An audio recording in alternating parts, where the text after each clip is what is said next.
Bismillahirrahmanirrahim. Baiklah, dalam kesempatan ini kita akan bercerita tentang seorang anak kecil yang senantiasa mulutnya basah dengan bersalawat kepada Rasulullah SAW serta memuliakan 3 helai rambut baginda Rasul.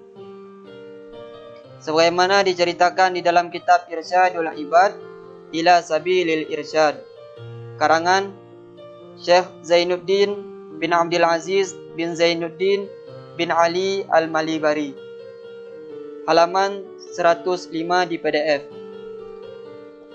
Wa hukiya aidan annahu tufiya tajirun an malin wa ibnaini wa salasi sya'aratin min sya'rihi sallallahu alaihi wasallam.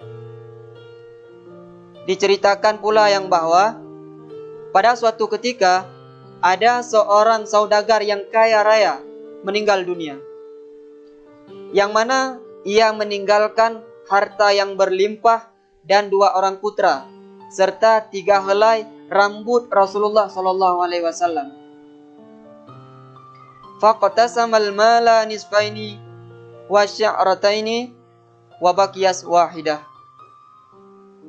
Lalu kemudian 2 orang putra tadi membagikan harta warisan yang ditinggalkan oleh ayah mereka 1/2, setengah untuk sang kakak, setengahnya lagi untuk adik. Begitu pula 3 helai rambut Rasulullah pula mereka bagi, sehelai untuk kakak, sehelainya lagi untuk adik. Maka tinggallah sehelai rambut Rasulullah SAW. Karena tadi rambut Rasulullah ada 3 helai, tinggal 1 helai. Fatalabal akbaru qata'aha nisfaini. Maka sang kakak berinisiatif meminta agar rambut yang satunya lagi itu dipotong, dibelah 2, setengahnya untuk kakak, setengahnya lagi untuk adik. Fa'abal asgharu. Namun adiknya itu enggan, tidak mau memotong rambut Rasulullah SAW. Kenapa? Ijlalan lahu sallallahu alaihi wasallam. Karena memuliakan baginda Rasulullah SAW. Rambut Rasulullah jangan dipotong, karena ia menganggap itu tidak sopan kepada Rasulullah SAW. Faqala lahul akbar. Maka sang kakak berkata, Atakhudhu salasa bihaddika minal mal. Apakah engkau ingin mengambil ketiga-tiga helai rambut ini, lalu engkau ganti dengan seluruh bahagian hartamu itu untukku? Qala na'am. Maka dengan spontan adiknya itu menjawab, ya, siap. Thumma ja'ala salasa fi jaybihi wa sara yukhrijuha wa yushahiduha wa yusalli 'ala nabi sallallahu alaihi wasallam. Maka akhirnya si adik pun mengambil 3 helai rambut Rasulullah sallallahu alaihi wasallam tersebut dan meletakkannya di dalam kantong.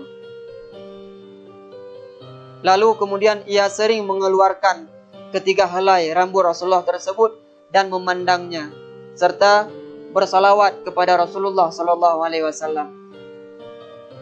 Fa'an qaribin kathura maluhu wa fana malul akbar. Tak lama kemudian, dengan berkat 3 helai rambut Rasulullah dan bersalawat kepada Rasul, maka dengan takdir Allah ia pun menjadi kaya raya. Secara singkat, ia menjadi kaya raya, dibantu oleh Allah Subhanahu wa taala. Sedangkan kakaknya yang tadi mempunyai harta berlimpah, bahkan harta bagian adiknya pun tadi diambil oleh sang kakak, namun tak lama kemudian harta itu habis, musnah, binasa. Walamma tufiya as-saghir ra'ahu ba'dus salihin wa ra'an nabiyya sallallahu alaihi wasallam. Manakala adik ini meninggal dunia, maka sebahagian orang salih bermimpi melihat si kecil ini bersama dengan Rasulullah sallallahu alaihi wasallam.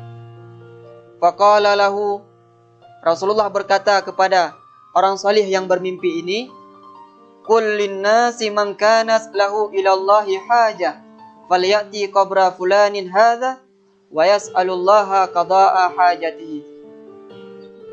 Kata Rasul kepada orang salih ini, katakanlah kepada manusia, barang siapa yang menginginkan hajat kepada Allah, ada suatu keperluan yang ingin dikabulkan Allah, maka hendaklah ia datang ke kuburan anak kecil ini dan meminta kepada Allah, meminta tetap kepada Allah, bukan kepada kubur, namun meminta kepada Allah melalui perantaraan kemuliaan anak kecil tersebut.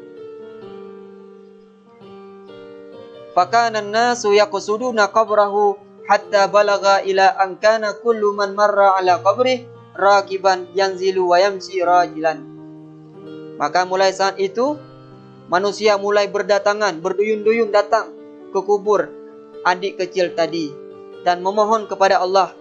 Dengan berkat kemuliaan anak kecil itu, seluruh permohonan mereka dikabulkan Allah Subhanahu wa taala. Bahkan ketika ada orang yang mengendarai kendaraan lewat melalui kuburan anak kecil tersebut, maka orang ini akan turun dari kendaraannya dan berjalan dengan kaki demi menghormati kuburan anak kecil tersebut.